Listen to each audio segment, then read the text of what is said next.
Hello বন্ধুরা, আমি আজকে সম্পূর্ণ নতুন একটি মডেল আপনাদের দেখাবো K10 আল্ট্রা স্মার্ট ওয়াচ। এটা আপনারা 4G নেটওয়ার্ক পেয়ে যাবেন এবং সিম সাপোর্টেড একটি ঘড়ি। অনেকেই আল্ট্রা ভার্সনের মধ্যে সিম সাপোর্টেড ঘড়ি চান, তারা অনায়াসে এটা নিতে পারেন। এটাতে আপনারা পেয়ে যাচ্ছেন একটি চার্জার, ডায়াল, একটি বেল্ট এবং এটা ডিসপ্লে পেয়ে যাবেন 2.19 ইঞ্চি ডিসপ্লে, অনেক বড় ডিসপ্লে আপনারা এটাতে পেয়ে যাচ্ছেন। এবং এটা দুইটা ম্যানু স্টাইল রয়েছে, আপনারা আপনার পছন্দের মতো ম্যানু স্টাইল চেঞ্জ করতে পারবেন। এখানে দেখেন রয়েছে calculator system, find my watch, তারপরে dial, remote capture, phone book, BT music, Bluetooth, calendar, remote notifier, অনেক ফিচার আপনারা এটাতে পেয়ে যাবেন। এবং এর গোল বাটনটা স্ক্রল করলে আপনারা ওয়ালপেপারগুলো চেঞ্জ হবে।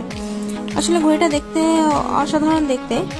আপনারা পিছন সাইডে পেয়ে যাচ্ছেন চার্জিং পোর্ট এবং সেন্সর সিস্টেমটাও এটাতে আপনারা পাবেন। ব্যাকপার্টটা খুললে আপনারা এখানে আপনারা সিম দেওয়ার জায়গাটা, ব্যাটারি এবং স্পিকার তিনটাই আপনারা দেখতে পাবেন। এই অসাধারণ সুন্দর এই ঘড়িটি নিতে আমাদের নিচে দেওয়া নাম্বারে কল করতে পারেন অথবা মেসেজ দিতে পারেন। তাহলে আর দেরি কেন, এখনই অর্ডার করে ফেলুন।